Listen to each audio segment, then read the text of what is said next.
Нәбирә Ғимаддинова. Имән төбендә ҡырмыҫҡа оясы.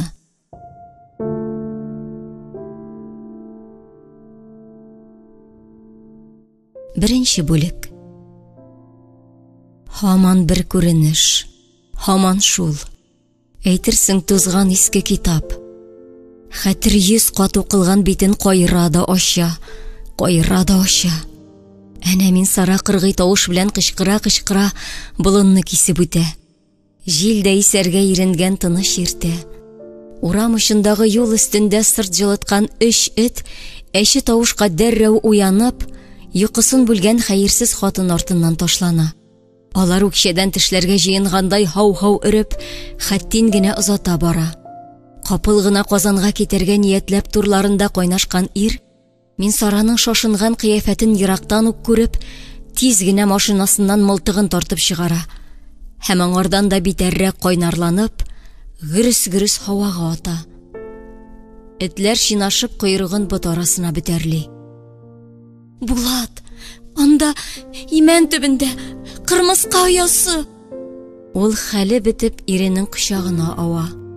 Ләкин хатынын күкрәгенә ҡысҡан Булат ҡулын бушатып үзе дә машинасына сөйәлә. Ә күзендә ҡара болот шәүләсе. Кеше яман ҡурыҡса шулай була. Синең имән төбөндә рәсем ясап ултырғаныңны берәрсе беләме? Ир тамаҡ төбөнә сөйәк ҡадалғандай чырайын бозоп сөйләшә башлай. Юҡ ахрысы. Бүтән урманға йөрмисең мин Сара. Нишләп? Минем яратҡан урыным бит ул. Ҡырмыҫҡаларны себереп түгәргә кирәк. Ҡотомно алды хәшәрәт бөжәкләр. Атна эшендә нишек түмгәк игән алар? Эш ҡырмыҫҡада түгел мин Сара. Әгәр сине юғалтсам, мин йәшәдем ни, йәшәмәдем ни. Булатның күзендә һаман ҡара болот шәүләсе. Юғалтудан ҡурҡа. Ник? Нигә? Тик хатын төбөнә төшөп төпшөнмәй. Әгәр шул чаҡта иренең телен шиштерсә, бүген бу хәлгә ҡалмас иде. Ҡалмас иде. Ә бит донъя ул бәллүр сауыт кебек. Мизгел эшендә шелпәрәмә килергә мөмкин. Бәхетнең дә, хәсрәтнең дә шиге була диләр. Ә мин Сара мәңгелек бәхеткә ия төсле иде.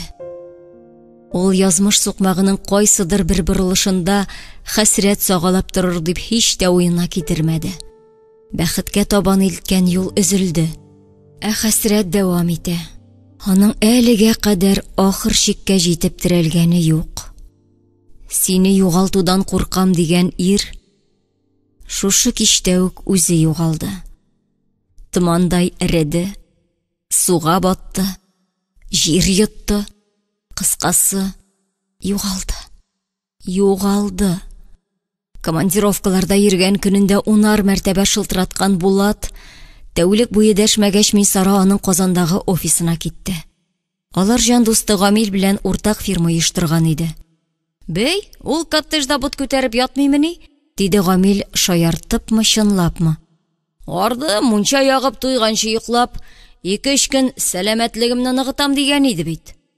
Жан дусның күзләре ятсыз алдаша иде. Шу, син ирең турында алай начар уйлама, диде Ғамил хатасын төзәтеп. Шит хатыннар белән түгел ул, ипидер.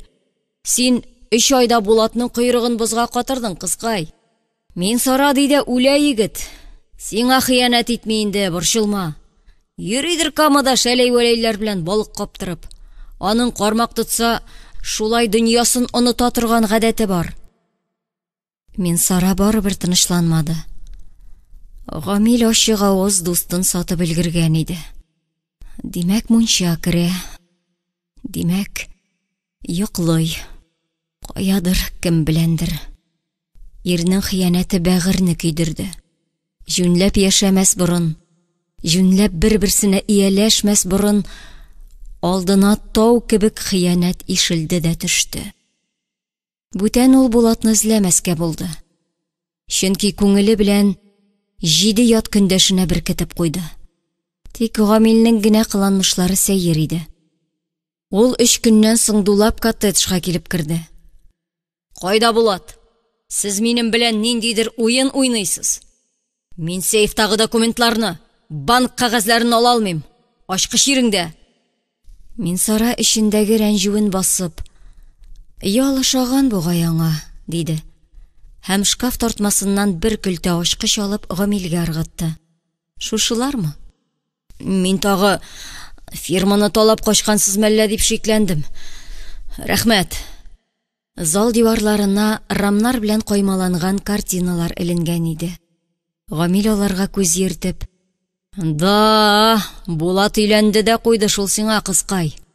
Һич исәпләмәгәндә, малай Закир Мәүлетович дигән танышыбызның юбилеена берәр оригинал сүрәт алыйк дип, рәссамнар күргәзмәсенә сугылгач, бер картинага урман бите кебек кадалды Булат. Астында Әхмәтова дигән култамга. Икенче көнне үк сине эзләп тапты инде, әйеме?" Хатын җипләп баш какмады. Аның җаны сүздә корыган. Чөнки анда рәнҗү ята иде. Булат бүтән белән. Син егеткә турсайма, мин Сара. Син бит Булатның ничек нужаланганын чуртым да белмисең. Сиңа ул бай, вәссәлам. Ә бит без төптән булганчык судан сүзелгән балык малайлары.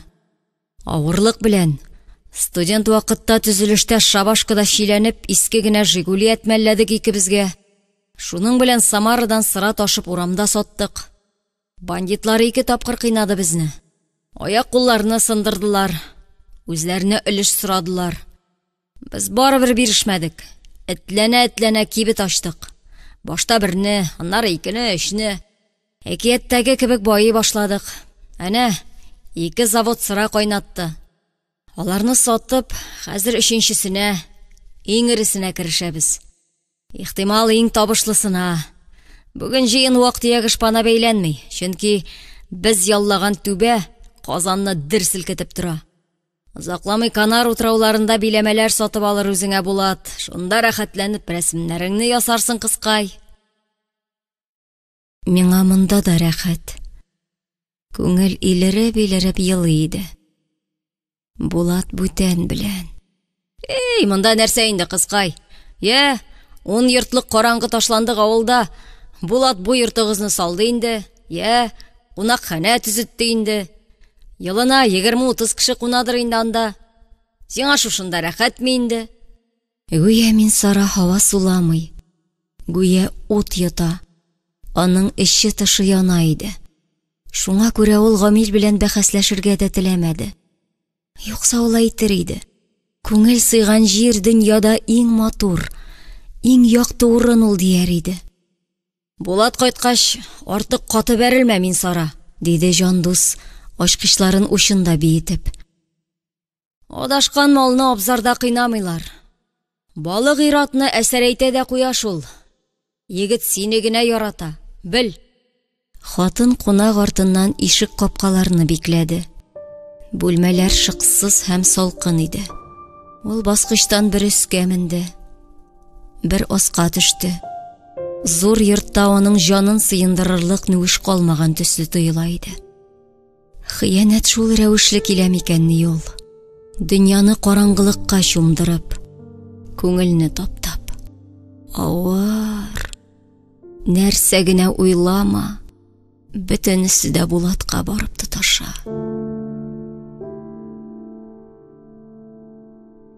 Әкрен генә төн иңде. Кара уйлардан ул тагында каралган кебек иде. Йокы бүлмәсендә караватка аркасын терәп утырган килеш китап укымакчы иде. Күз адашкандай хәрефләр өстеннән йөгереп кенә уза.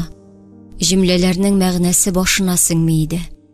Миенә бер генә исем язылган. Булат. Булат. Булат. Кинәт кенә капкады бердәде. Әллә борыны белән машина бәрелде, әллә кемдер аягы белән типте. Хатын куркып бирешмәде. Киресенчә нәфрәте белән кайнарланып, башын күтәрде. Булат балыктан кайтты. Димәк, лаякыл исерек. Хәер, моңарчы эчмәйде. Шайтан оясында булганга чимергән. Әнә, Ачкыч белән ачып кирлек тә хәле юк. Капкага туктаусыз тибәргә тотындылар. Кемдер төн пәрдәсен йыртып акырды. Әмма бу иренең тавышы түгел иде. Мин сары аркасына шәлен генә ябынып, ишек алдына чыкты. Тышкы яктагы утны кабызды. Кем анда? Мин, Гамил. Аш! Мәгәен исерек Булатны сөйрәп кайтадыр. Балыкта дип күзгә төтен җибәрә. Ират халкы бер-берсенең кыңгырышын тирән яшерә шул. Тик ул ашыгып нәтиҗә ясаган. Гамил ялгыз гына иде. Хатын ут яктысында аның чырайын күреп имәнеп китте. Тәмухта янып терелгәнмени? Акайган күзләре оясына сыймый. Авызы ачык, ияге калтырый, төз гәүдәсе көянтә сыман урталай бөгелгән иде. «Әдәм актыгы!» диде егет йодрыгын йомарлап. Менә ул каршысында басып торган Минсарага китереп тондырыр кебек иде. «Булатың дим, әдәм актыгы! Син кара йылан, ничек килештереп уйныйсың, Ирең кайда?» Бу инде мыскыл итүнең соңгы чиге иде. Алар Булат белән сүз берләштереп, хатынны йомшартырга ниятли мөгаен. Бәгыр таш төсле катып өлгергән. «Әйдәле кызыкай!» Төнге кунак Минсараны җилтерәтеп баскычтан алып менде һәм тупас кына төртеп, өй алдына кертеп җибәрде. Анда ул гөлләргә сибәргә әзерләнгән суны кувшины белән күтәреп эчте дә, гырылдавык тавыш белән: «Син миңа хәзер дөресен сөйлә. Туйманыңны көям», диде. «Башта син үзең сөйлә». Хатын чыр Гамилгә карады. «Нәрсә? Ирең синең белән серләрен уртаклашмыймыни?» «Юк. Мин аның эшенә кысылмыйм». «Булат качкан бит. Качкан. Сейфны бушатып, банктагы евроларны, долларларны ялган фирмаларга күчертеп качкан. Жан дусның авызындагы селәгәе күбекләнгән ирененә сыланды. Ул яраланган арыслан кебек үкерә иде. Минсара ни гаҗәп, бу хәбәрдән йыгылып үлмәде. Киресенчә, аның соңгы көннәрдә агарып күгәргән хәлсез иреннәренә сәлә генә елмаю кунды. Димәк, Булат аңа тугры. Хатын өчен дөньяда иң куркынычлы хыянәт түгел идемени? «Кая качкан?» диде ул тыныч кына. Гамилнең күзенә кан сауды. «Җитәр, кыска яңгырага сабышма! Стоп! Син, может, белмисеңдер дә иреңнең качканын. Белмисеңдер, Булат хәйләкәр, бөтен ягын исәпләгән.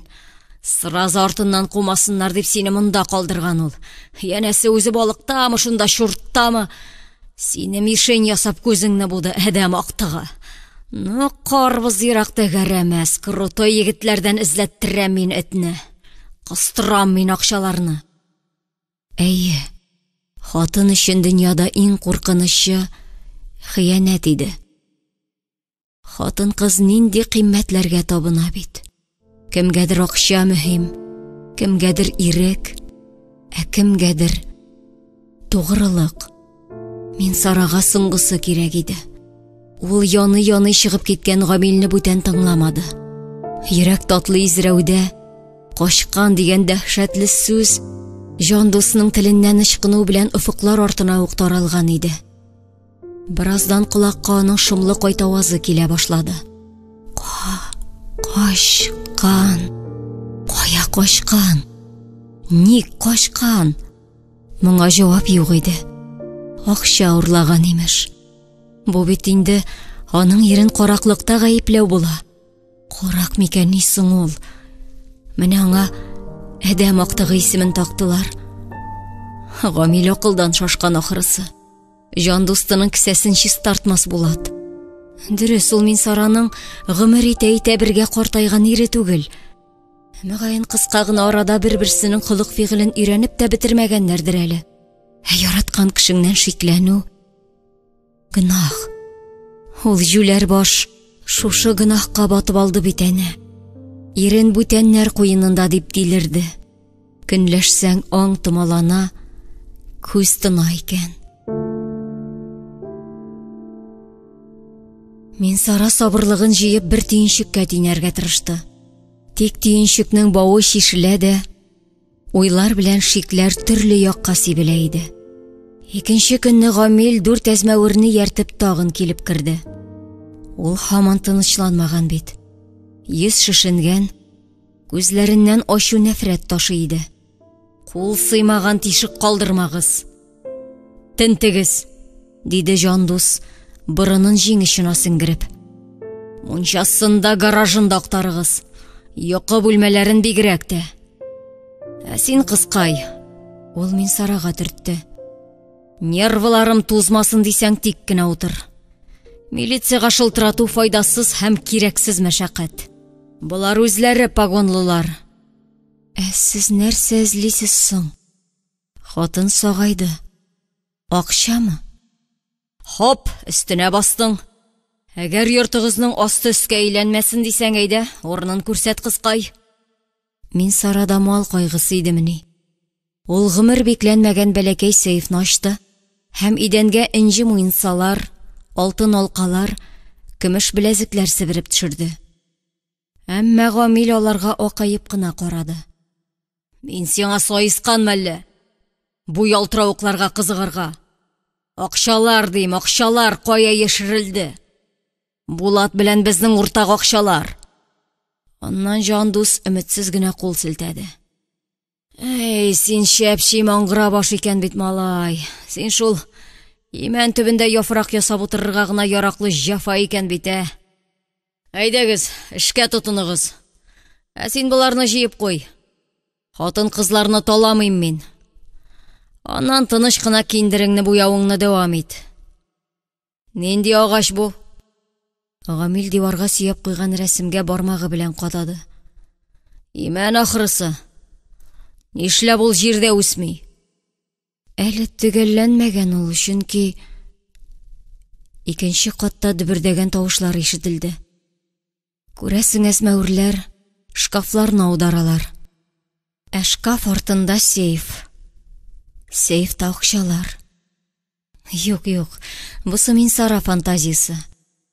Булат аңардан серен яшермәс иде. Чөнки имән төбе ясалмаган. Ник? Яшел буяу җитмиме? Җитә, анда кырмыска ясы. Мин аңардан куркып бүтән бармадым дисә, Жандус тәгәрәп көләчәк. Акчага табынган бай ир белән хыялый рәссам хатын икесе ике үлчәмдә яши иде. Аныкында бүреләр уласа да, йыланнар мыжласа да тормыш тукталмый. Мин сараның юлында ялгыш кына бер бөҗәк очраса да, җаны тарлык сизә. Әйтерсең, кемдер аның дөньясында хуҗа булып йөри. Анда нәрсә? Гамилнең күзләре шарайды. Әллә Булат акчаларны имән төбенә күмдеме? Син бер катлы жүләр, әйттең дә бирдең бит. Кайтышта бу имән? Болынны чыккач та, капшап карыйк әле без аны, диде Жандус, кәҗә кебек сикеренеп. Аның күзләре шатлык сөенеч белән өретелде. Әмма ярты сәгатьтән Гамил авыз борынын салындырып кире кайтты. Җәтрәк кыймылдагыз. Тентегез, фәләннәр, диде ул әзмәверләргә акырып. Уң аягыгызны сөйрәп алганчы, сул аягыгызны эт ашый, фәләннәр. Син мине эздән адаштыра яздың, кыскай. Имән төбе тап-такыр. Әгәр аны шушы көннәрдә генә казысалар, кырмыска ясы тузгыр иде. Хатынга бер катлы жүләр исеменә төренеп дәшмәскә иде. Ул кызыксынып сорады. Син башта Булат акчаларны ниндидер ялган фирмага күчерткән дигән идең бугай. Шуннан безнең йортта фирма юк бит, Гамил. Кем белә? Бәлки ирең долларны машинасына тиеп кайтарып аударгандыр, Андый фирмалар иртән ачыла, кичен ябыла. Синең акчаларыңны саклап ятмый, диде Жандус. Һәм әче җимеш капкандай йөзен чытты. Миннән бер ни төпченмә, хатын. Саташтырма мине. Булай да мием кайный. Акчалар табылмады. Гамил акырып-бакырып гайрәт чәчсә дә, эчтә шәме сүнгән иде. Әйтерсең анда элек ут булып акча янып торган. Ул яшәткән. Ул өметләндергән. Ул көч-куәт биргән. Хәзер анда төпсез баз. Бу тирән чокыр авызын ыржайтып көлә. Аңардан котылыр әмәл юк. Минсара бичара ирне жәлләде. Хәер, ул үзе дә кызганыч хәлдә иде. Әмма аның максаты иҗат. Аллаһның кодрәте киң. Берү күңелен яктыртучы иман нурын сүндермәсен. Хатын көн озын туздырылган бүлмәләрне җыештырды. Кашкан.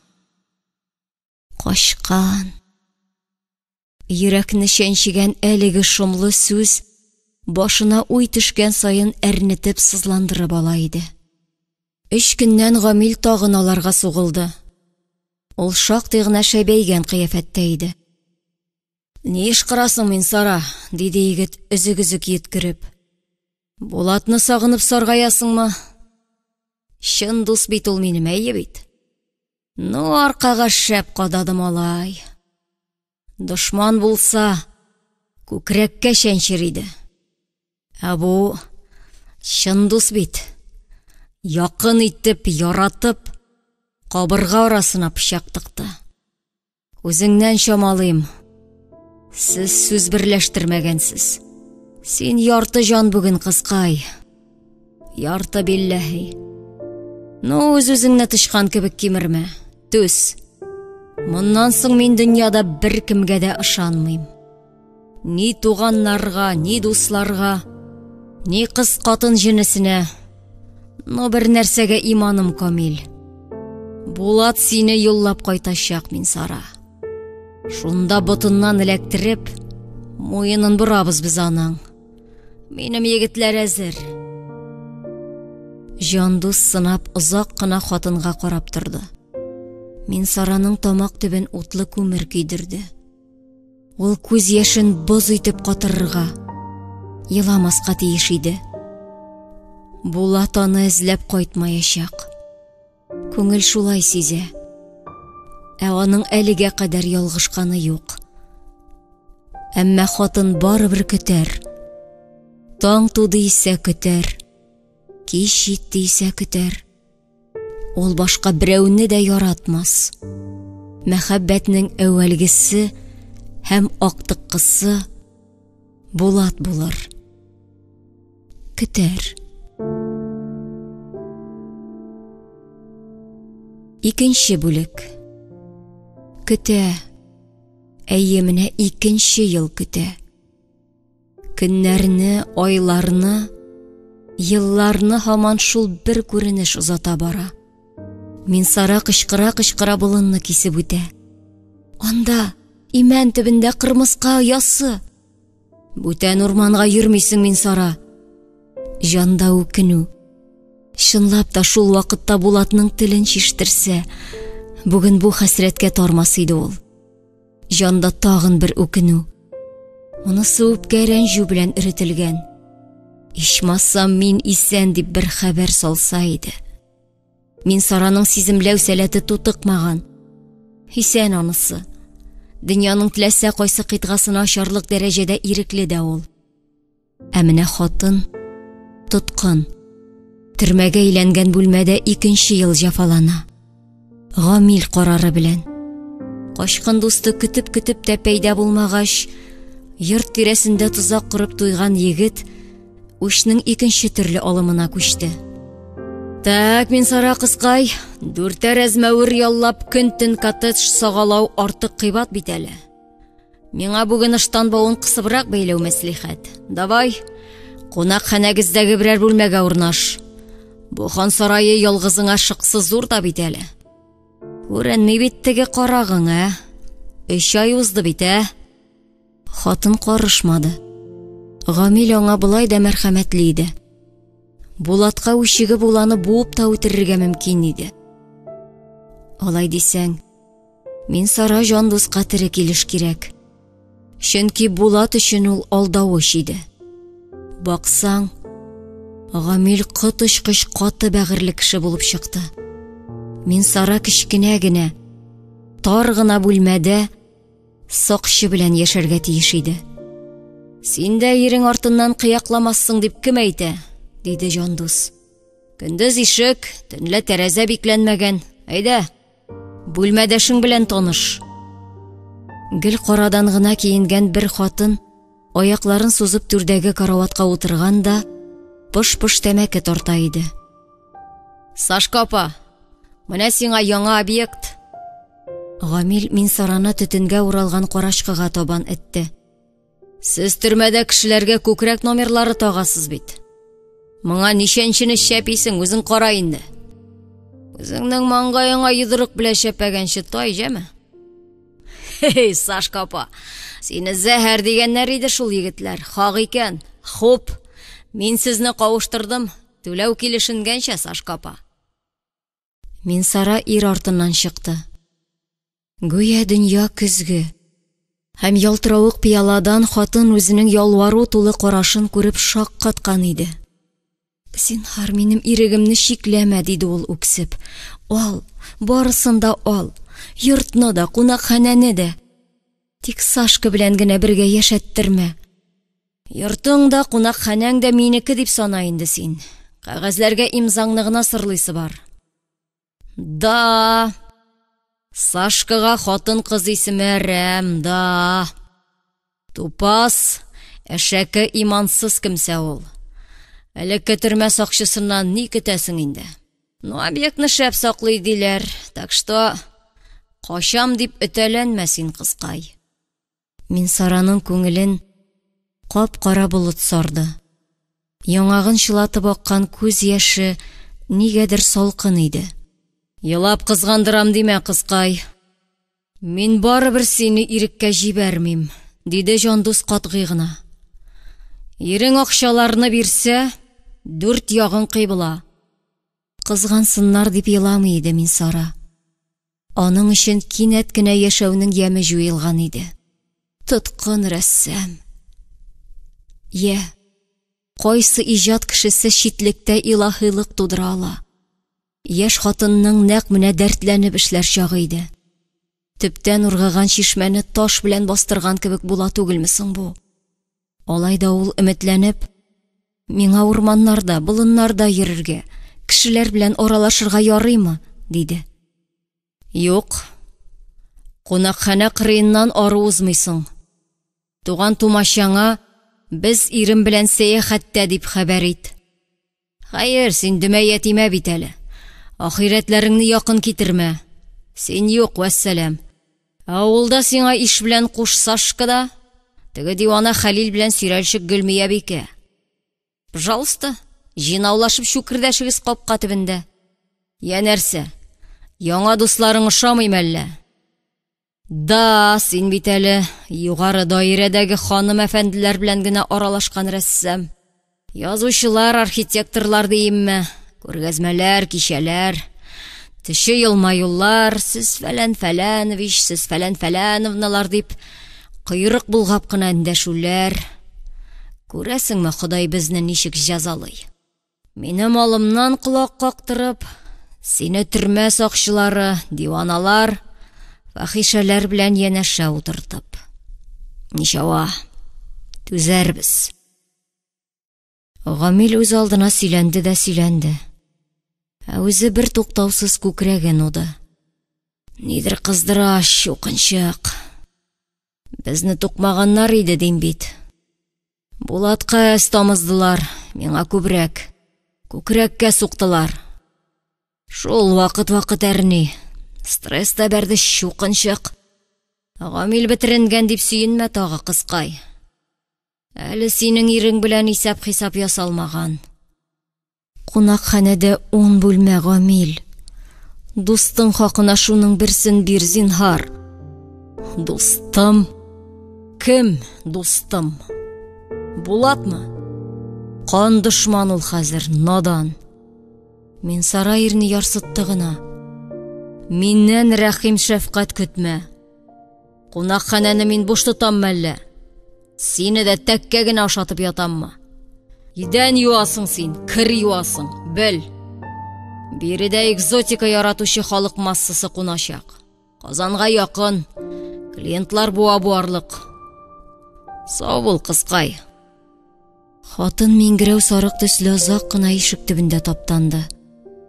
Ярыктан жүн тәмәке төтененең сасы исе бәрә иде. Ул аның күзен әчеттерде. Өзек-өзек йөткертте. Я Ходай, ниләр күрсәтерсең тагы?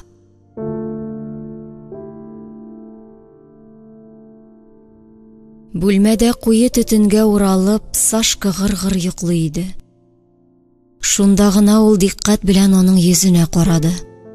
Бит тиресе саргайган, күз төпләре җыерчыкланган, төрмә сакчысы диюгә охшаган иде.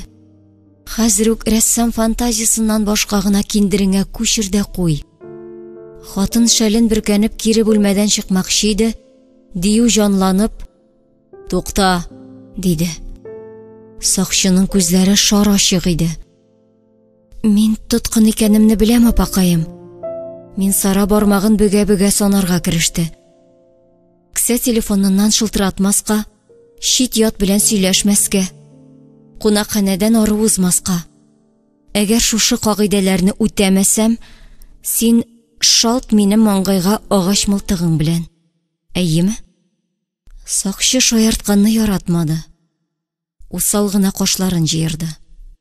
"Син әйдә инде, минем тәрҗемәи хәлемне сораш, апакаем." Мин Сара әллә үзен, әллә аны үчекли иде. "Ниятлы" диген. "Мин Сара булам мин." "Моңарчы нишли идең" диген. "Рәссам идем." "Ничә яшьтә син" диген. 33-тә, апакаем. "Иремме?" "Бар, әлбәттә. Булат исемле ул.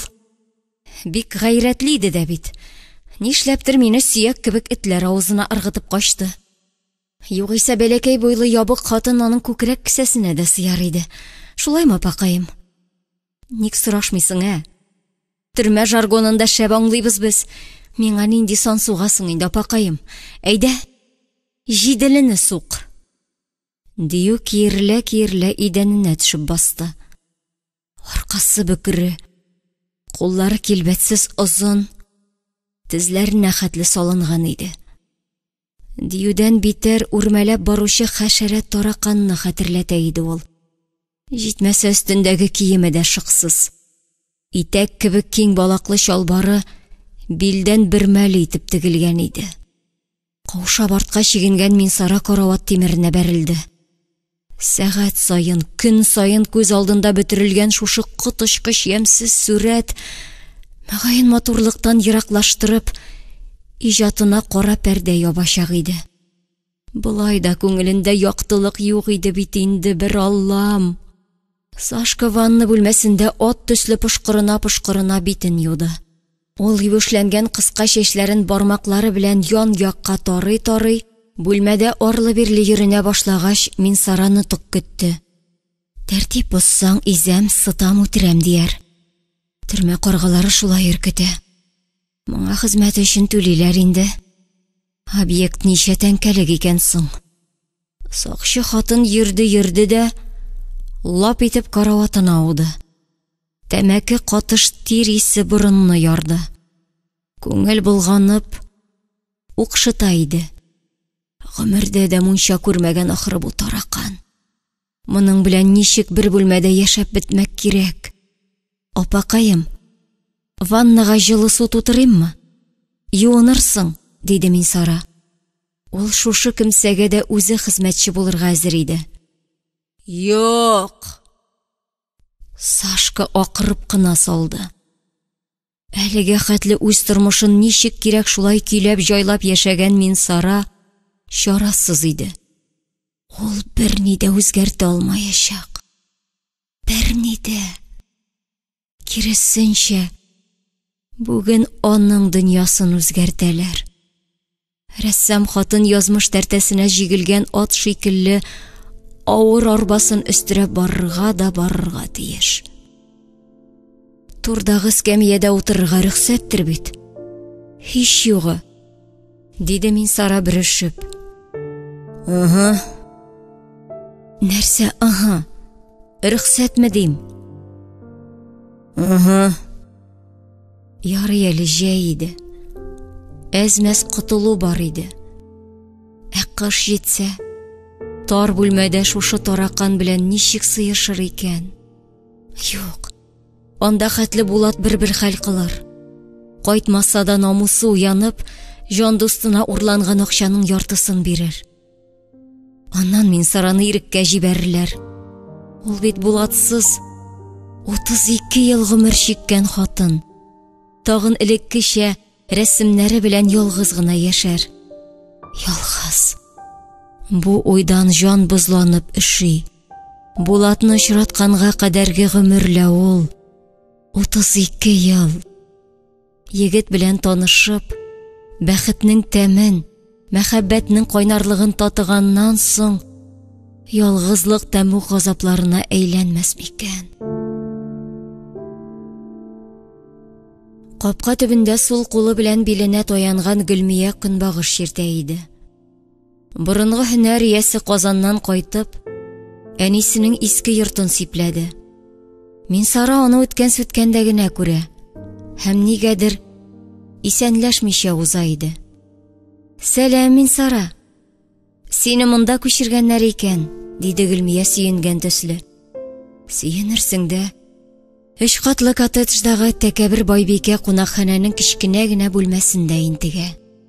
Дөнья тигезле, Безнең авыл килене инде син, малай. Атаклы рәсемче килен.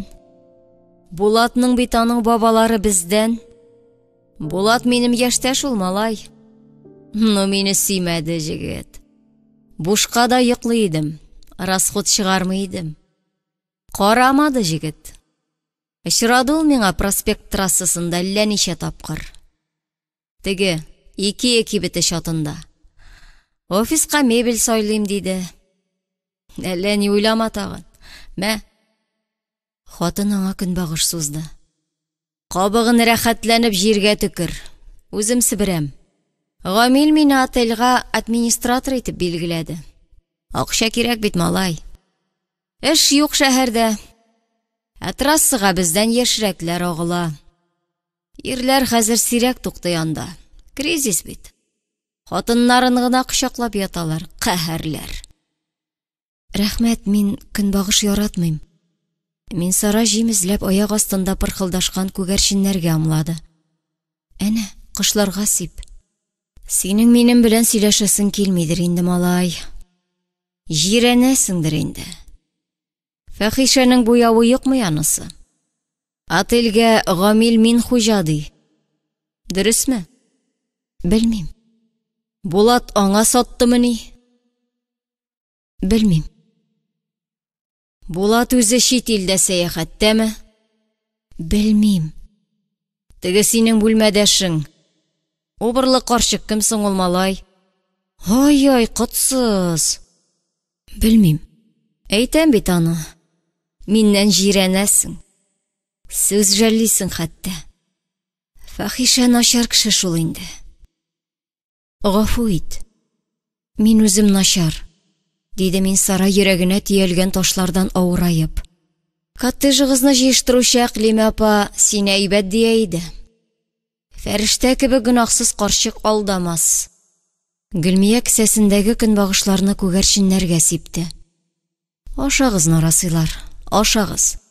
Может, сезнең аркада мин дә оҗмахка ләгермен. Әнә бит.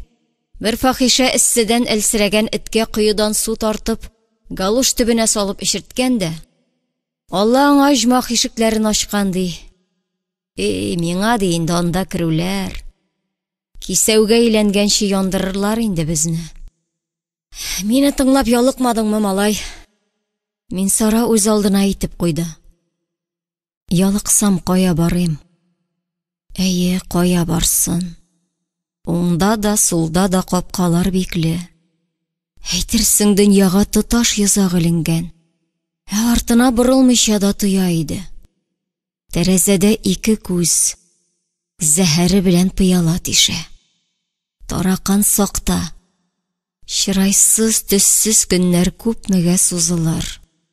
Бу тоткынлык элмәгеннән бары тик Булат кына коткара ала. Хәер, Тоткынлыктан да яманрак икенче хәсрәт бар. Гел хәрәкәткә өйрәнгән бармак буыннары ката. 3 ай иҗат ителмәде. Бәлки айлар елларга тартыр. Монысы Аллаһка гына мәгълүм.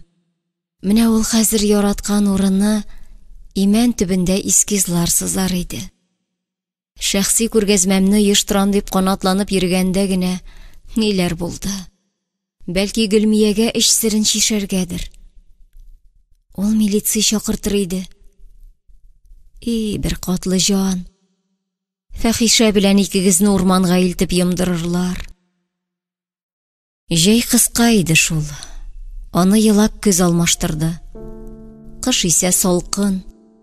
Капка төбендәге бозлы эскәмиядә озак кунаклатмый иде.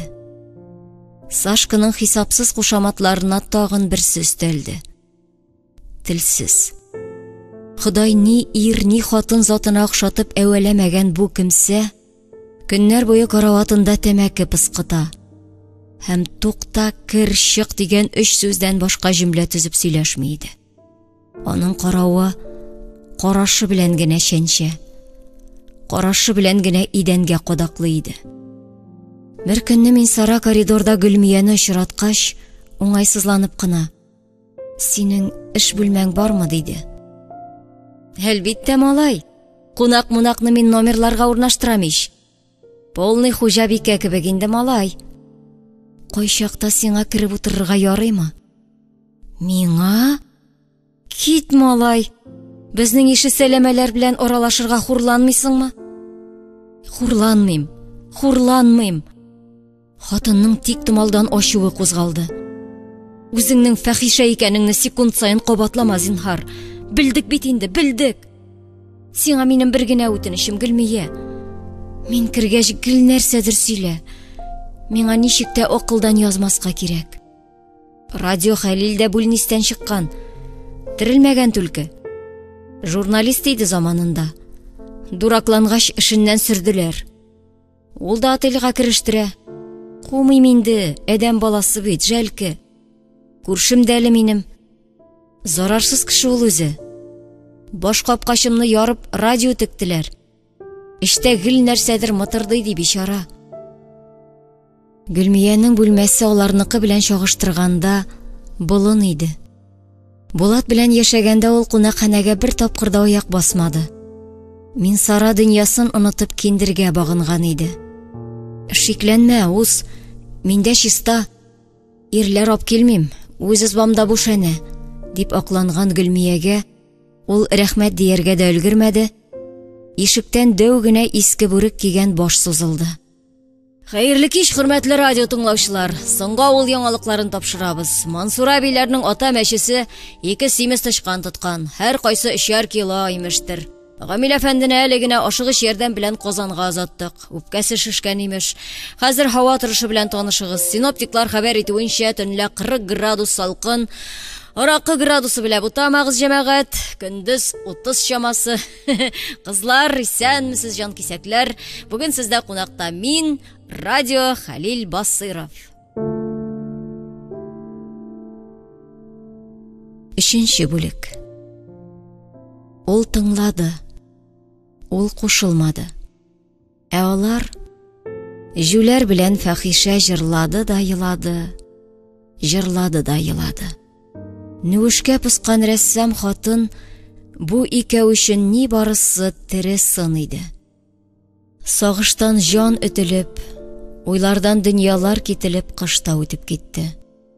Гүя вакыт җипкә тезелгән кырказлар иде. Саныйсың, исәбенә чыга алмыйсың. Мин Сара яшел күлмәкле агач куакларга көнләшеп карады. Табигать аңардан башка гына терелә, яңара иде. Әнә каршысында болын. Ул хатынның аяк эзләрен тансыклый кебек.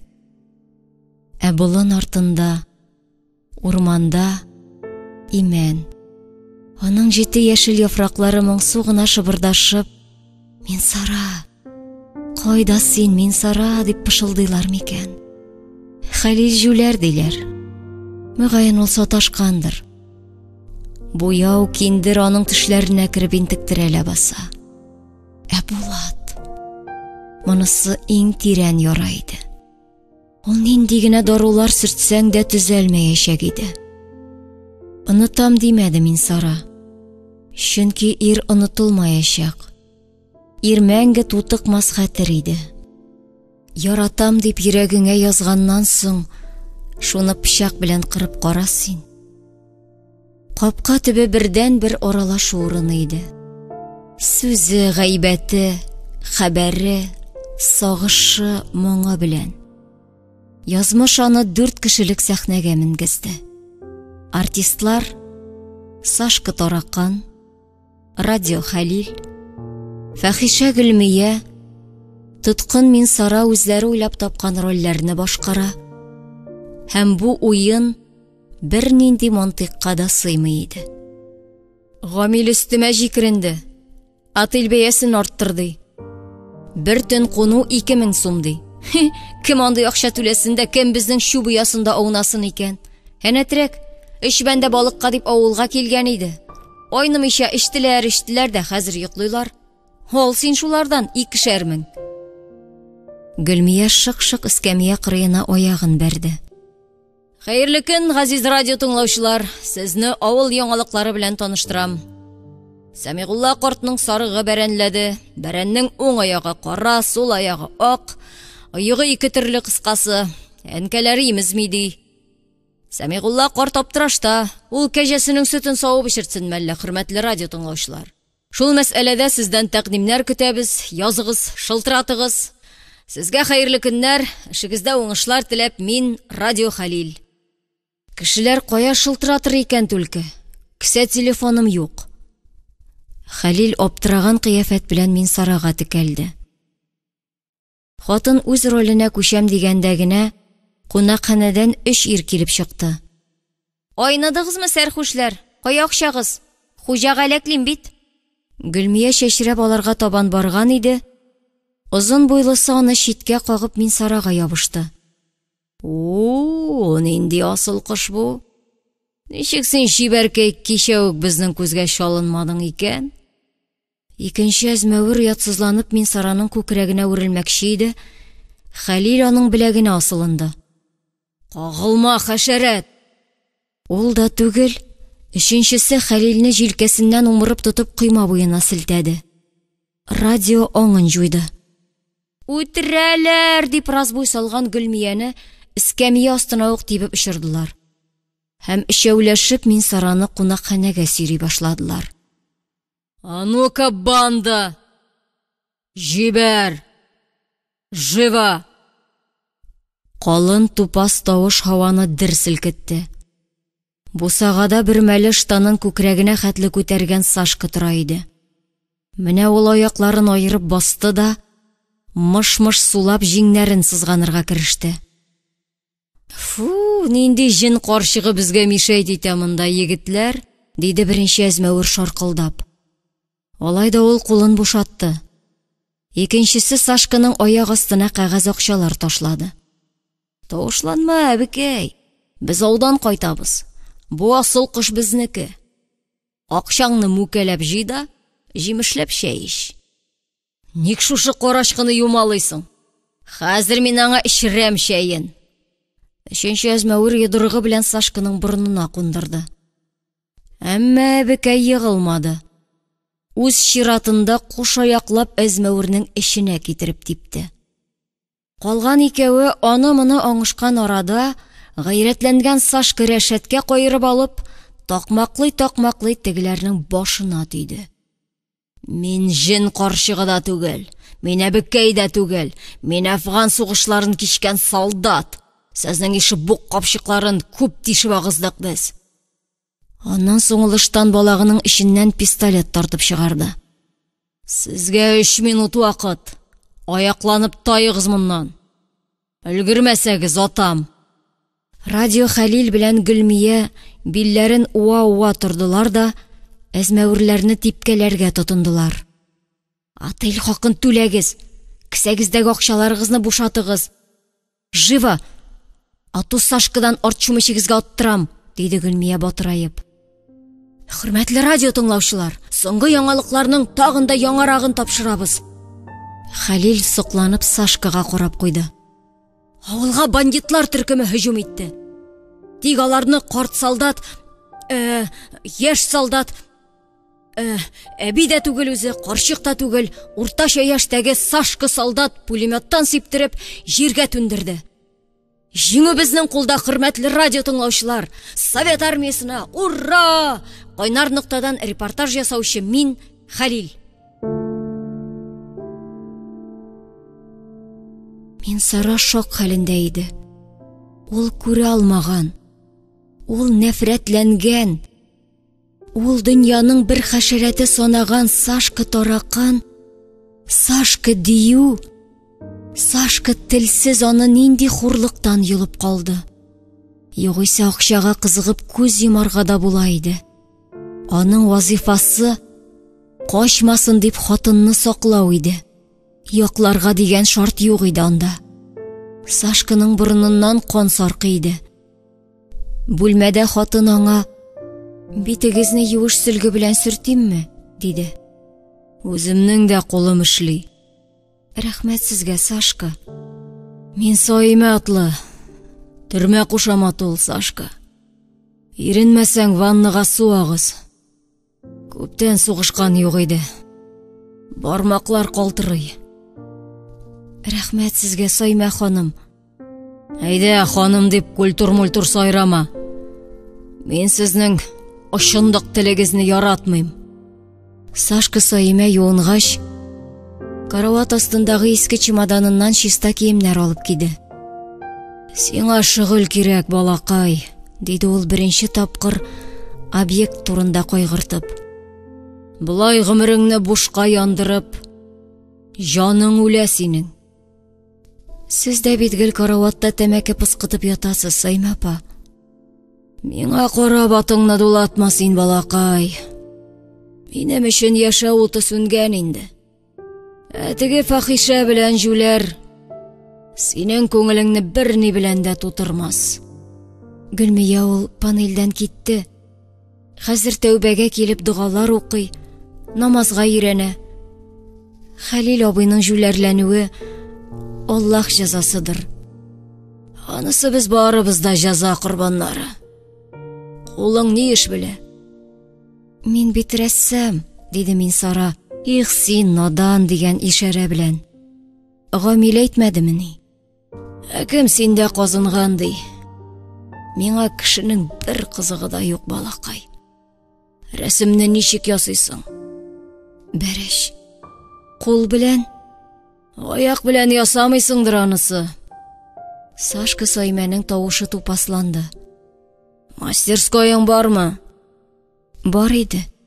Коттеджда. Ләкин мин табигатьтә иркендә эшләргә яратам." "Ходай иҗатын күчерәсең димәк. Бүгеннән син ирекле. Илһам эзләп хит урман айка, хит тауга мен." "Гамил рөхсәт итәме?" "Аңардан кем сораган? Син ясавыңны бел. Буяуларын, кагазларын кайда?" "Безнең йортта." "Көт. Мин хәзер алайса.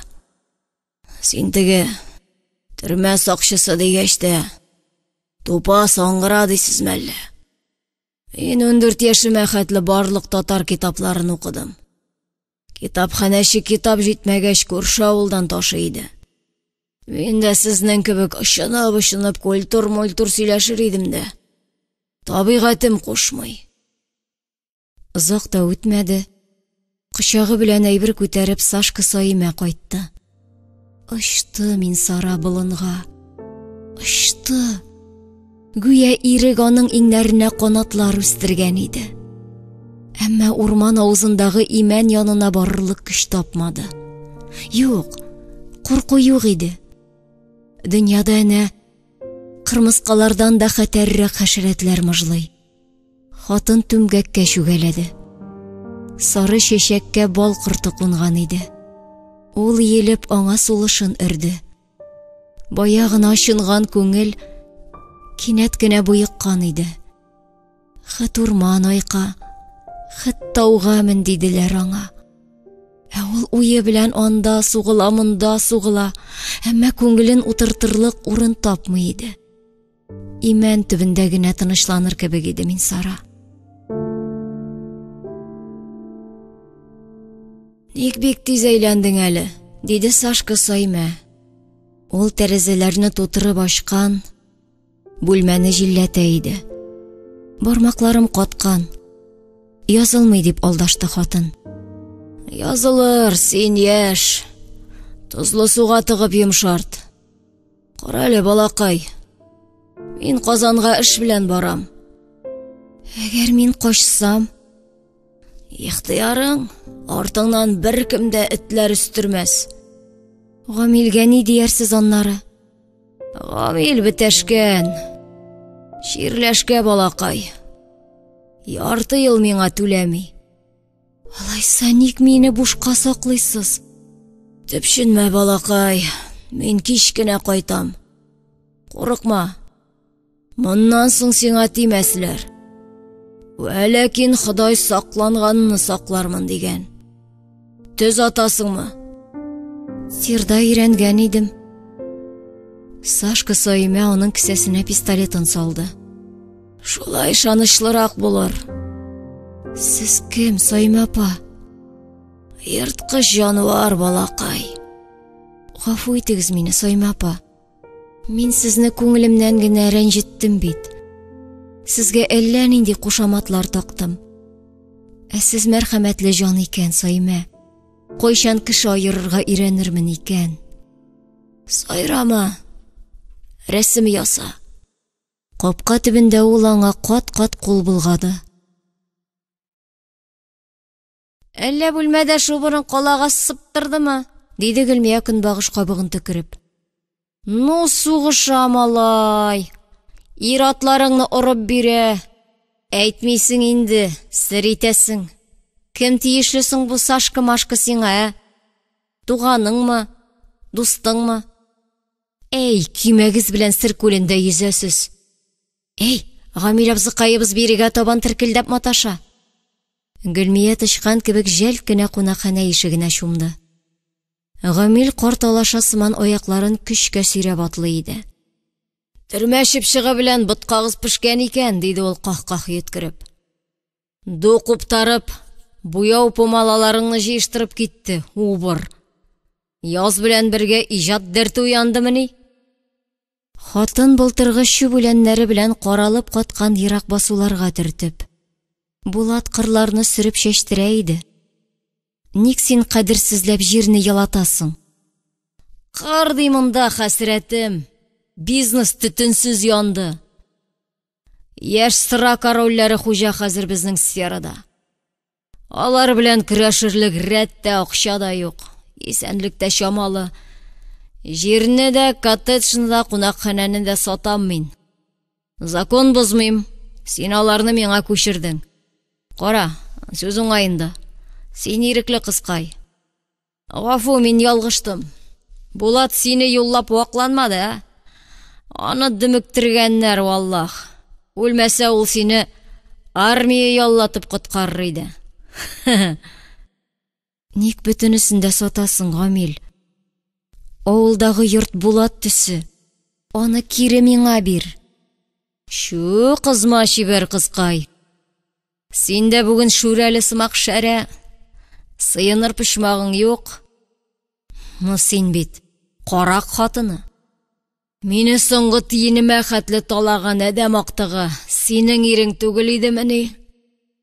Жан дус күкрәген ышкыды. О, иштә сызлый. Мал-мөлкәтне берәрсенә шудырам да Германияга китеп дәваланам. Син ничек тә үз тормышыңны җайларсың инде, кызкай. Шедеврларың бер тамагыңны гына туйдырыр шәт. Алмагачыннан вакытсыз üzелгән алмадай гүзәл син. Бәлкем Булат төслерәк бай ир насыйп әйләр Ходай. Администратор мондамы? Гөлмия мөгаен ишек артына пысып, сүз тыңлаудан да ләззәтлерәк ни бар? Колагын шымырайткан иде. Мин синең хызырыңда, Гамил Кәримович. Ни буйрасың, хуҗам? Диде ул төшеләнеп. Бүлмәләрне чистартып куй. Иртәгә сатып алучы кешенең ышанычлысы килә. Бәй, сатасың мәллә, Гамил Кәримович? Бәясе күпме? Синең тәнеңнән миллион мәртәбә кыйбатрак. Гөлмиянең әле генә кояштай балкыган йөзе сорыланып, күзеннән зәһәр очкыннар чәчрәде. Төрттермә миңа, ширләшкә кандала. Немецларның дәвасы ай-һай килешер микән сиңа? Кешеләр канын ичеп агуландың син. Әллә сизмиләрме шухыр-мухырларыңны? Бу отель, коттедж менә моныкы. Хатын Минсараның беләгеннән кысты. Кычкырып таладың син аны. Булатны акча өчен син генә үтерткәнсең. Ходай сине барыбер белдергән әнә. Яллам, үземне тыя алмадым, кичер. Гөлмия кыйблага карап тезләнде. Бисмиллаһир-рахманир-рахим. Шушы дугаң белән ярлыкка усырыйм. Раббана атина фи дөнья хасаната ва фил ахирати хасаната ва кина газабаннар. Моннан соң авызымны бәйләрмен. Шушы ширләшкә кандалага да каршы тел тибрәтмәм. Фу, артист, диде Гамил сүгенеп һәм җилкәсен кыйшайтып, титак-титак китеп барды. Минсара да әсәренеп кыйблага йөзен борды. Я Аллам. Булат кайда? Исәнме ул? Үлеме? Ичмасам төшләрем аша хәбәр китер. Билгесезлек белән газаплама, зинһар. Бу язудагы дуга бик шифалы. Ятла да кичләрен укып теләк телә. Гөлмия аның учына кагаз сунды. Синекен, малай, тиз кабул итәр Алла. Син бит минем төсле мир ирләренә тән сатып каралмаган. Әйдә, Гөлмия, мин сиңа бүлмәләрне җыштырырга булышам.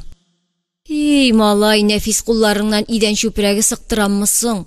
Матур-матур сүрәтләреңне ясасин, малай. Хатын киндер сыйпап утырудан ары узмады шул. Моңарчы ул караватта унаган Сашкадан арыныр өчен әллә ниләр бирергә риза иде. Хәзер бүлмәдә аңардан башка яман су. Моңарчы ул бу сакчыдан котыласы иде дип иштән генә сукырана иде. Инде котылды. Тик күңелдә сөенеч кенә юк.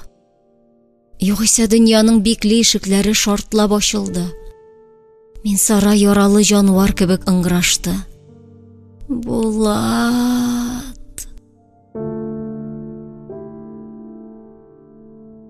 Кич кырын Сашка Саймә күчтәнәчләре белән кайтып җитте. Хәзер без синең белән сыйланабыз. Кибеттән тәм-том җыдым. Аба, нишләп моңсу син? Сез кайчан булса да яраттыгызмы, Саймә апа? Сашка Саймә өс башын алмаштырды.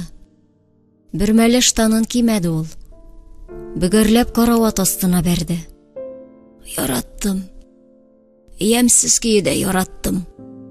Мине дә яраттылар. Йырткыч җанварларның мәхәббәте адәмнәрнекеннән хәтәррәк. Кил, миңа табын әзерләш. Ахирәтләреңне дә кич утырырга чакыр. Бүген ниндидер бәйрәм мәллә? Без исән, шул бәйрәм, балакай. Хәлил белән Гөлмия моңлы җырлый. Тыңларбыз. Ел буе сез мине сакладыгыз, Саймә апа. Кеше күңеле ташып бер түгелер иде. Минем күңел ташымай. Ул кипкән, корыган, балакай. 16 яшемдә бала таптым. Ямсыз хатын кыз тасма телле ирләргә тиз ышана. Син шибәр диделәр дә, алдадылар. Сабыйны әниләргә калдырып Казанга укырга киттем. Башта бокс, аннары штанга секцияларына йөреп, ярышларда катнашып призлар алдым. Кул минем шуңа аска салынды. Гер күтәргәнгә. Афган сугышына дип үзем язылдым. Кыр госпиталенә эләктем. Шунда Фәрит белән таныштым. 3 ай яратышып калдык без. Фәрит чын ир иде. 3 ай? Булат белән бергә яшәгән гомер дә шул чама иде. Бу арада гына иратның кем икәнлеген аңлап буламысың, Саймә апа? Бәлки ул куркактыр, бәлки икейөзледер. Фәрит куркакмы? Фәрит икейөзлеме? Дөньяның асыл бәндәсе иде ул мәрхүм. Кыярны урталай гына яр. Пычак тәме сеңмәсен. Помидорларны да, Кулыңны кисмә. Шуннан Сойма апа. Шуннанмы? Безнең бәхетне кірпет эшләде. Кышлак тирәсендәге тау куышлыгында 3 афган баласының аштан тилмерүен күргән Фәрит ашарга илткән. Командир Савинов шул якка граната ташлаттырган. Мин килгәндә җанкаем исән иде әле. Эче актарылган. Үзем ялыйм, үзем аның ишәкләрен тутырам. Сашка Сойма кулларын бутарга тотынды. Тутырам. Аннан Савиновны маңгайына атам. Хәрби трибуналга җиткермәделәр.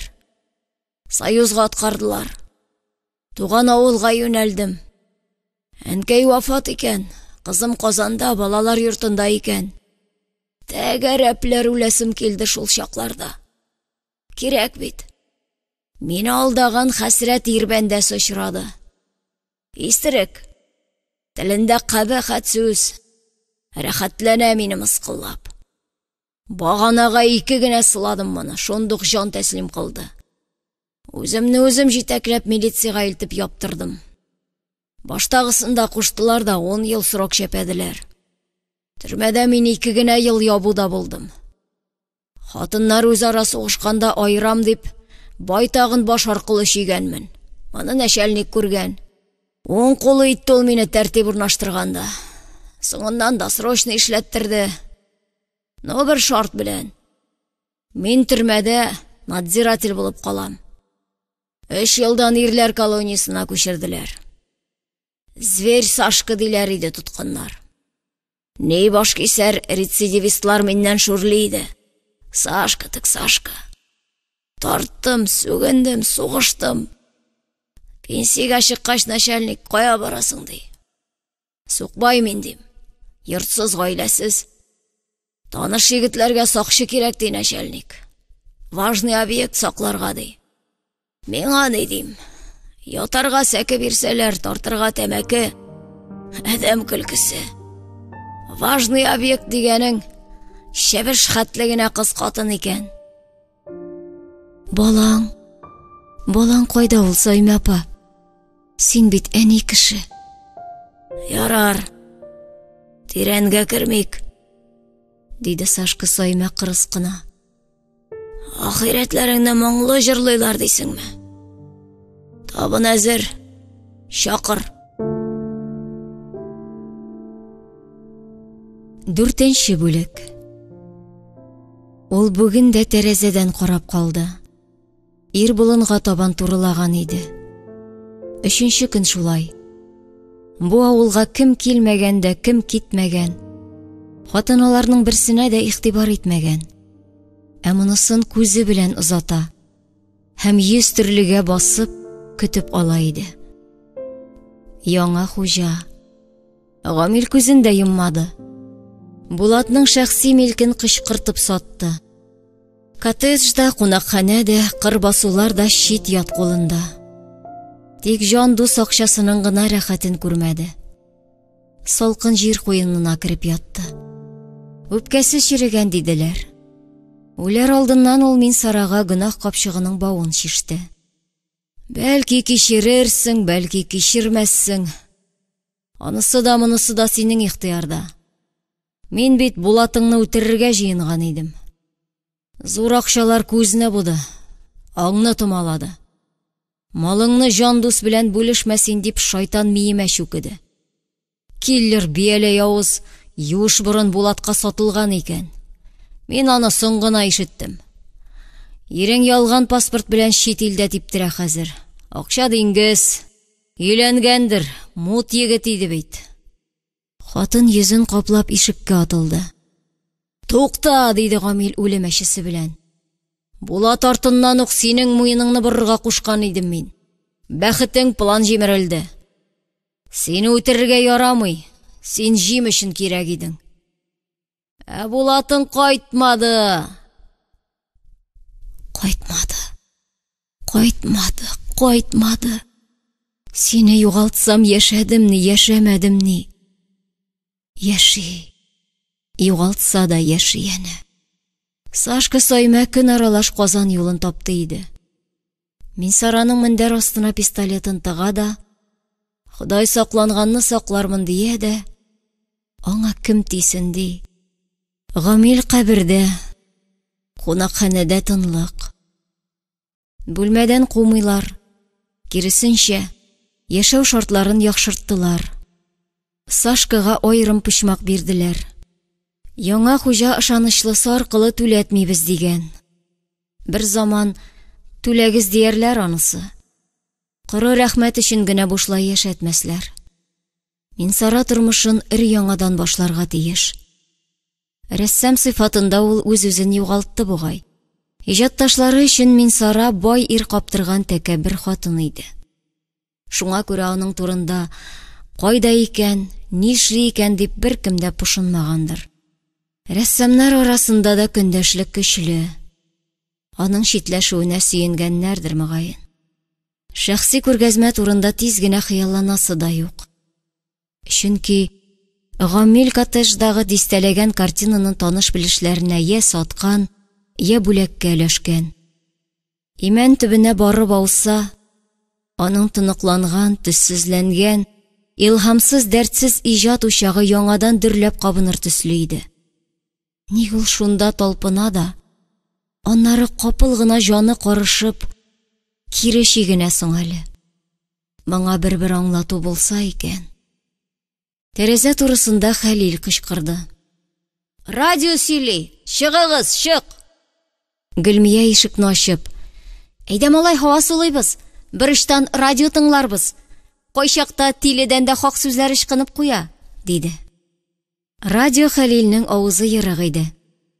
Хәерле кич, хөрмәтле татар халкы. Хәерле. Гөлмия радионың колагын борды. Әзрәк тавышыңны басам, итү баш авырта. Син иптәш журналист, безне гелән тышкан мәче сарык кәҗә әкиятләре белән сыйлама. Әйдә, авылда нинди яңалыклар бар, сиптер. Мин Сара күз кырые белән генә күрде. Яңа хуҗа болында йөри. Ул ширә мутлаган карт атка охшаган. Баш иелгән, җилкә салынган. Хөрмәтле радио тыңлаучылар, хәерле кичләр сезгә. Микрофон каршында мин, Хәлил Басиров. Авыл яңалыкларын тапшырабыз. Киеклекләр, ягъни без сан ягыннан вакыты белән кимибез, вакыты белән ишәябез дә. Бәрәш, кайсы карчыгыбыз бәбиләде тагы, дип хихылдады Гөлмия. Тити баш. Булын таптаган әнә теге адәм турында минем хәбәр. Тәмсә әстәкәй ахрысы күзгә башка артык чалынмый, ышанычлысы аркылы гына эш йөртә. Мөнир Нурбәкович аның исеме. Казан бизнесмены. Хәзер бит зирә шәп мода җәмәгать. Шәһәр байлары йортны авыллардан ала, җирен ие белән. Ул Нурбәкович дигәннәре шибәрме? Тәүбә, Аллам тәүбә. Каясың минем дугаларым? Гөлмия кесәсен капшады. Азарга ирек куйма, Аллам. Матур бай ирләр очраганда күземне 100 кат чүпрәк белән бәйләттер. Аяк-кулларымны бугау белән тышаулаттыр. Тәнемне күзән җыерттыр. Хөрмәтле радио тыңлаучылар, сез менә Мөнир Нурбәкович ниндирәк кеше икән дигән сораулар яудырасыз. Яхшы бәндәдер. Безнең киекледә начар адәмнәр тамыр җәй алмый. Үлә. Гамил төсле. Мөнир Нурбәкович төскә биткәдә бик күркәм, кара мыеклы, җинак кына кара сакаллы, кара чәчле. Алло, кем әлсез? Музыкаль паузамы? Кара сүзенә җырмы? Рәхим итегез. Кара бидрә чәчләремне үрдерәсем килмидер, ишем ялкын, тышым салкын, сиздерәсем килмидер. Радио Хәлил нәкъ менә мин Сарага төбәп җырлый шикелле иде. Аның да ише ялкын. Кия яна. Гөлмия җүләрнең һәр җөмләсеннән тәгәрәп көлә. Ә мин Сараның күңеле күрке бозылган гармон кебек. Ул уйнамый. Ул ыңгыраша гына иде. Яңа байыбыз үлән арасына балдагын төшергән ахрысы, диде Гөлмия көлеп. Хәлил абый, чүбешеңдә юк булыш шуңа. Мин байларның ялчысы түгел. Мин халыкны агартучы радио чәчби.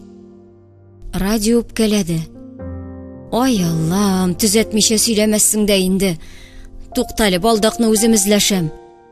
Гөлмия киң итәкләрен җилфердәтеп болынга чапты. Шир китә, гадәт кала. Хәлил аңа өметсез генә кул селтәде.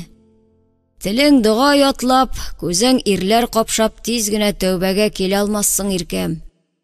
Ләкин Гөлмия болыннан тиз борылды. Шыкылдаган үзбәк бит ул, диде сөмсере кыйылган хатын. Аманмы сез, янәсе? Казан базарында ирек йөзем сатадыр әле. Алар хәтле саран, алар хәтле акча бите. Кортлы җимешендә жәлли алар. Үлеш, авылны чит милләтләр басамалайлар. Ашанычлысы Арслан, татар. Безнеңчә, исәнме Хәлил абый ди.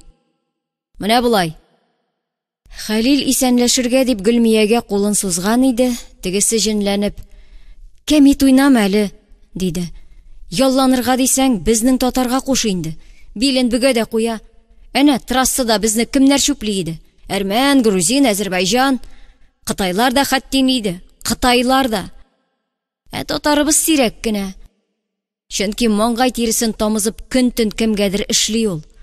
Тәти кызлар белән кәеф сафа кырырга кисә төбе такыр. Татар бетте." Радио Хәлил шатыр-шатыр колагын кашыды.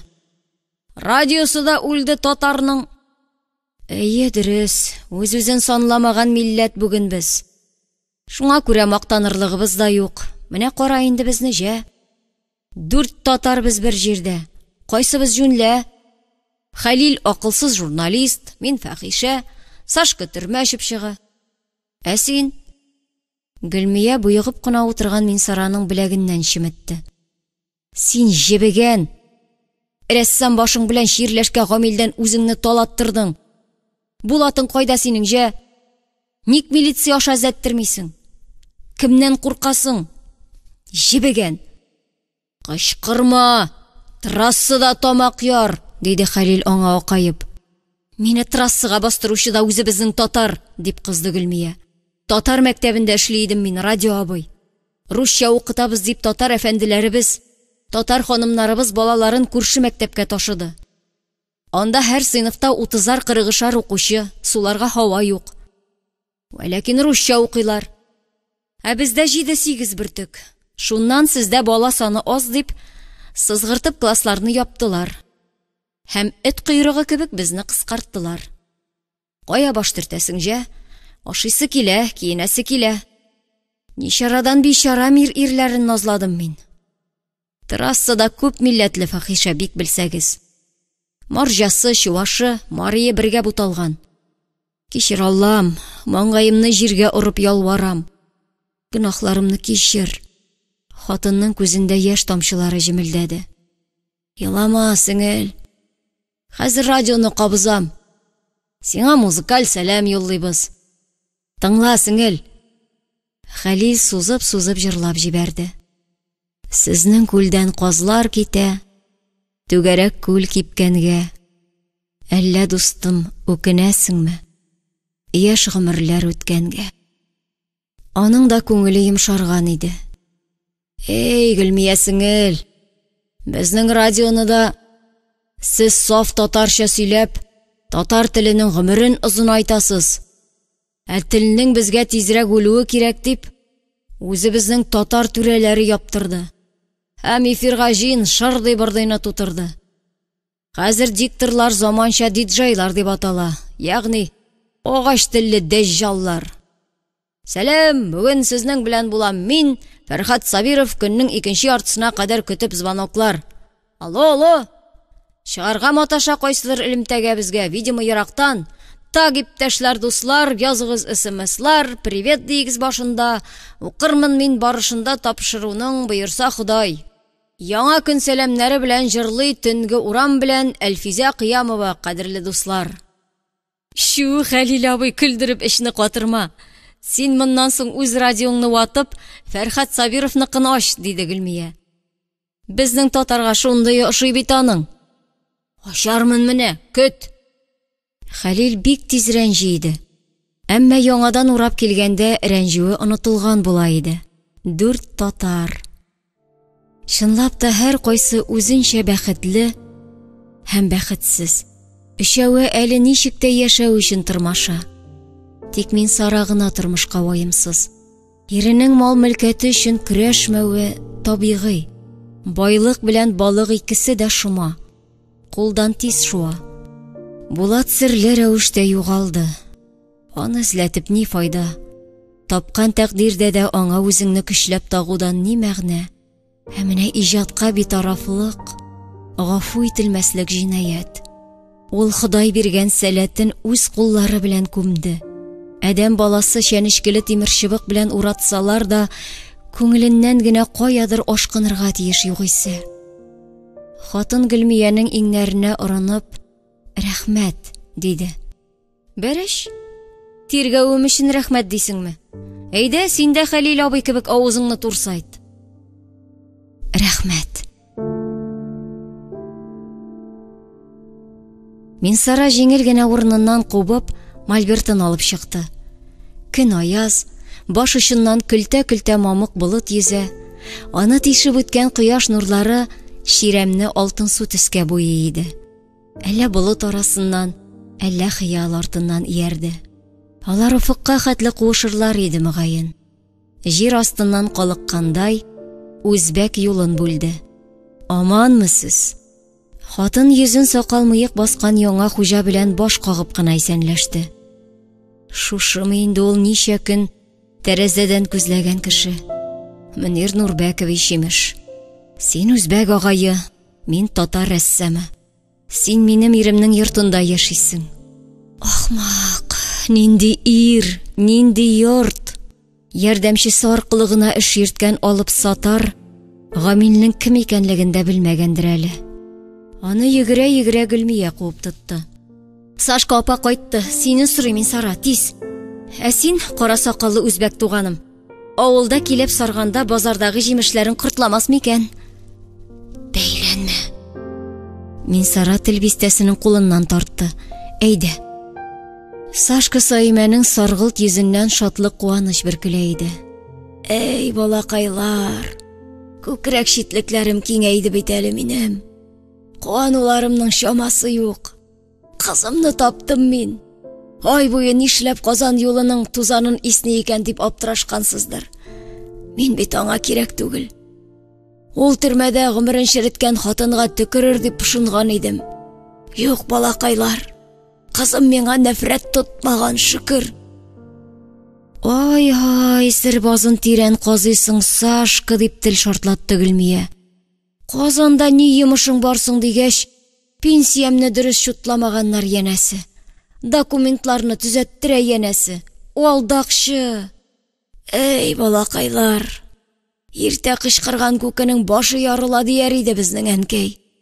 Котлыйм, Саимә апа, диде Минсара аның өчен сөенеп.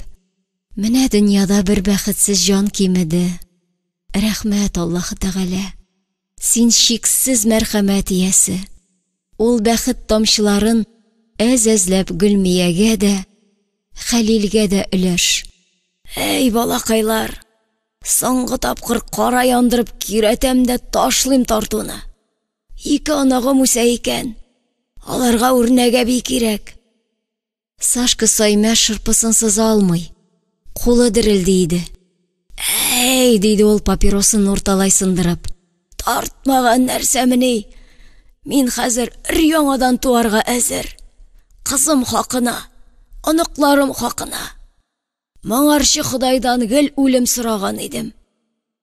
Шу малайлар, радио Хәлилгә бу яңалыкларны әйтим. Иту үпкәләр, диде Гөлмия. Икәү генә калгач, Сашка Саимә хатынны бүлмәсенә әйдәде. Тыңла балакай.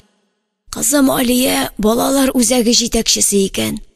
Сездә малайлар шук шаян дип, алардан тренерлар тиз кыйрык бора икән. Алия, әнкәй син алынмассыңмы спорт белән тәрбияләргә ди. Алынам, ник алынмаска? Дипломым исән бит минем. Үзәкнең бинасы ремонтланмаган икән.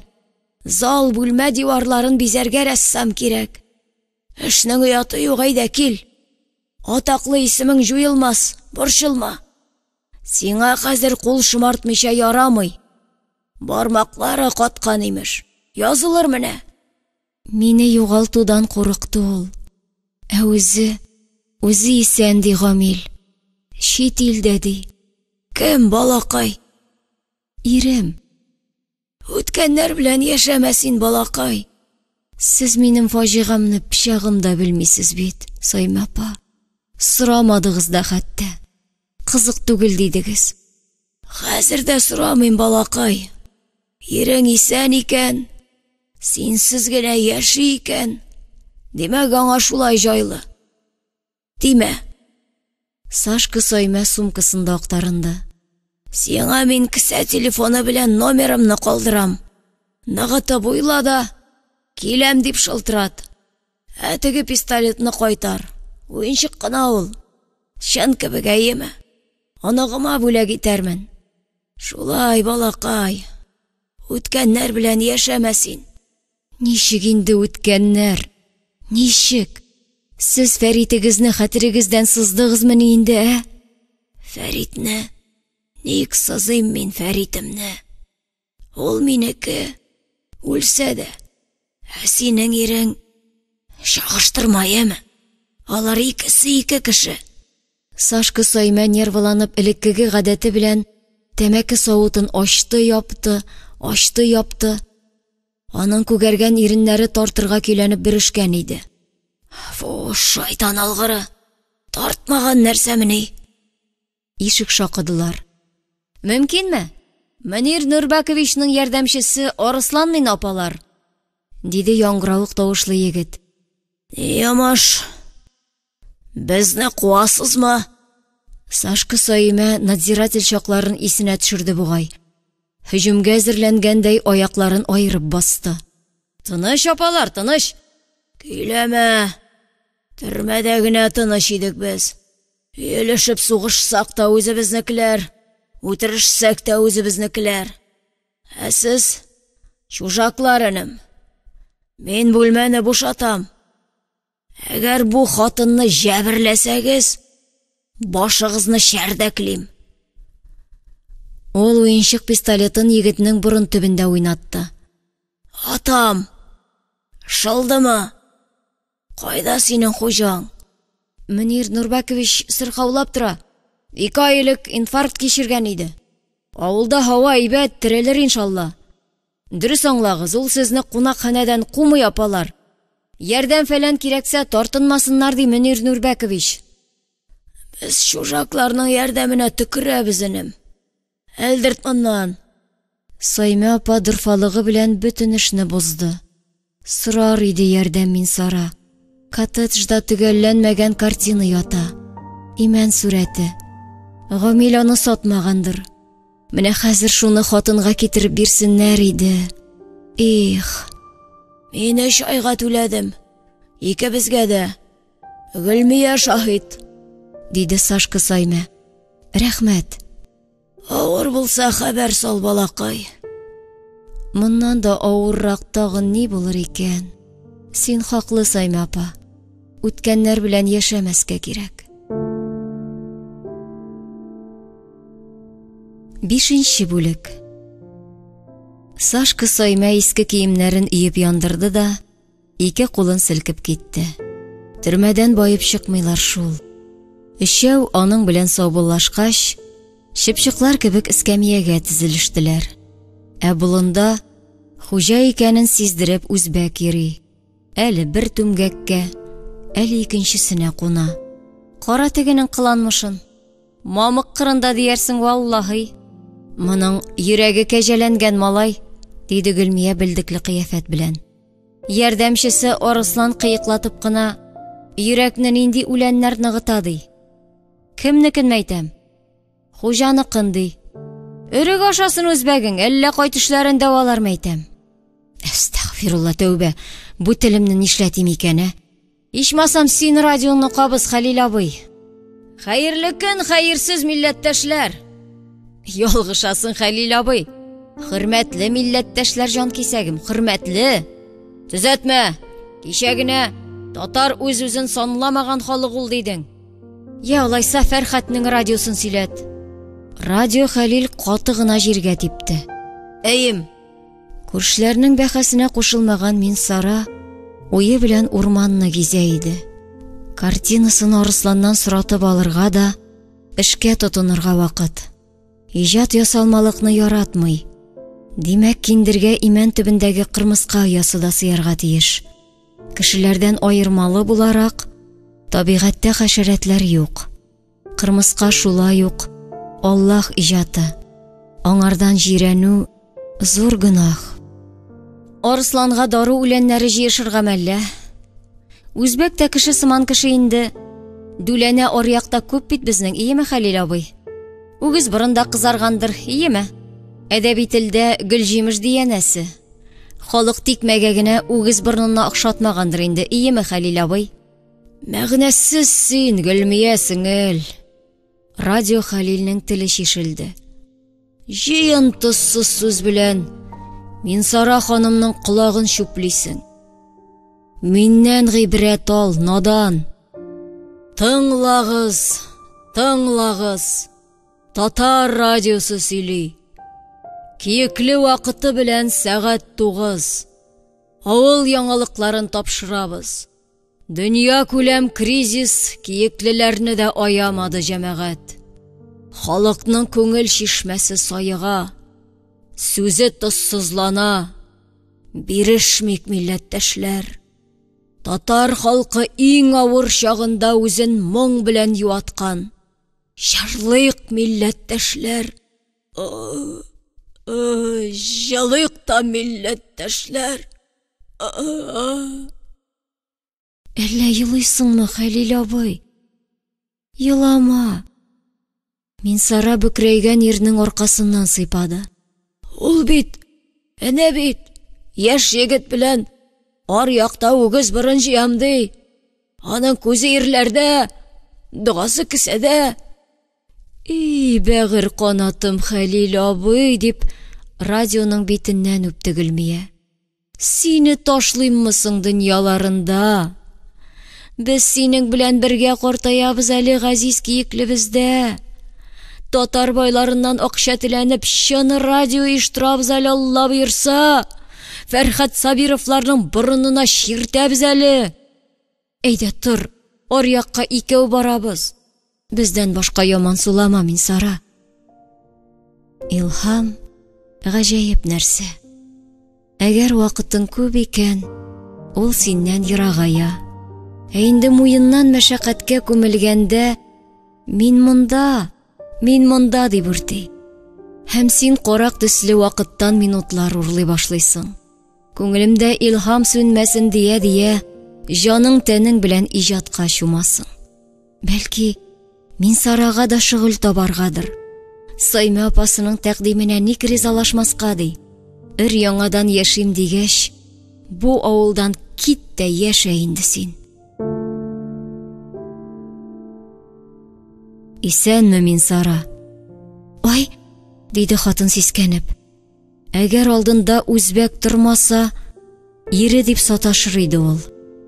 Нәкъ Булат тавышы. Кояшта изрәп йокымсыраган идең мәллә, Минсара? Бәй, сез саф татарча сөйләшәсез. Татар башым белән нинди телдә сөйләшим икән? Сезне үзбәк диләр. Минсара яңа хуҗага карамас өчен күзен аска төбәде. Булатның да чәче бөдрә иде. Нинди үзбәк? Шаяртып кына исәнләшкән идем Гөлмия белән. Мә, картинаңны китердем. Тынычлап ясап бетер. Арыслан себереп түкте. Имән төбендә кырмыска оясы юк. Хатынның күз аллары караңгыланды. Бу сер иде. Аны бердән бер кеше Булат кына белә иде. Я Аллам! Нинди бәндәләр юлладың син аңа? Син кем? Диде ул сагайып. Булатың, җан кисәгем. Ир хатынга табан иелгән иде. Минсара чырыйлап кычкырды. Урынма! Син Булат түгел! Борыным тукмак, иреннәрем нәзек, күзләрем кысык. Әйе, мине тудырган анам да танымас. Чит кеше дияр иде. Пластик операция нәтиҗәсе. Тыштан гына яңа мин, эчтән иске Булат. Я инде, җан кисәгем. Кочакла иреңне. Минсара кырт чаккандай читкә атылды. Якын килмә. Мин җир шарын урап сиңа кайттым, җан кисәгем. Арслан аша йорт җиребезне теге кабих гамилдән кире сатып алдырдым. Берничә елга эз яшерүемнең сәбәбе җитди. Соңрак бәйнә-бәйнә аңлатырмын. Аңлатма. Мин барысын да беләм. Син минем йөрәгемне дошманыңа мишень итеп калдырып, үзең качтың. Җан кисәгем, бүтән чара юк иде. Син авылга кайткач та куркак ролен башкардың. Ширле үзбәк булып уйнадың. Әйтерсең, Гамил кабереннән кубарылып сиңа ташлана. Кинәт кенә яныңа килсәм, өркетермен. Ияләшә төшсен дидем, җан кисәгем. Моннан соң мәңге аерылмабыз. Хатын көчле җил искәндә сыгылган тал кебек урталай бөгелде. Син минем булатым түгел. Я инде тилермә, мин Сара. Түгел. Җанны тетрәндереп ул тагын кычкырмакчы иде, тыны булды. Түгел. Я, тынычлан. Син артык хисләндең, мин Сара. Сиңа бит барыбер миннән башка яшәү юк, җан кисәгем. Көтәм, өйгә кайт. Хатын үзбәк артыннан күтәрелеп карарга да чирканды. Гүя ниндидер йогышлы әшәке шир аңа ябышырга җыенган да, мин Сара бөтен вөҗүде белән шуңа карыша иде. Миннән башка яшәү юк. Ник ират шулай кистереп әйтә икән? Яшәү бар. Ул шатлыгын, хәсрәтен, ширен дәвасын, өметен, хыялын тияп билгесезлеккә табан юл сапкан мәңгелек арба. Аңа кемдер менеп утыра, кемдер кыелып кала, кемдер артыннан куып тотарга да өлгерми. Син минем булатым түгел. Сабый бала кебек үксегән күңел әкрен генә басылды. Хатын картинасын кычаклап, ниндидер бер җиңеллек белән урманга табан йөгерде. Болындагы түмгәкләр дә, колак төбендә жуылдаган җил дә, бизәксез канатлы вак күбәләкләр дә һаман да шул. Тик имән генә олыгайган иде. Әйтерсең, төз буйлы егет ир уртасы яшенә авышкан. Биле калынайган, ботаклары тармакланган, йөзен куе сакал-мыек, яфрак каплаган. Мин Сара аңардан уялгандай, каршысында уңайсызланып торды. Аннары килеп сыенды. Имәннең кытыршы кайрысы ачуланган төсле битен тырнады. Кайда йөрдең? Йөрәк агачны үтәли тишәрдәй булып тукылды иде. Аның әле ясыйсы рәсемнәре алда. Әйе, алда. Ачыласы күргәзмәләре дә алда. Эй, җан, зинһар әрнемә, сыкрама, тукта. Хатын ширт-ширт кесә телефонының тимәләренә басты. Сайма апа, сезме бу? Мин киләм. Гөлчәчәк Хафизова укыды.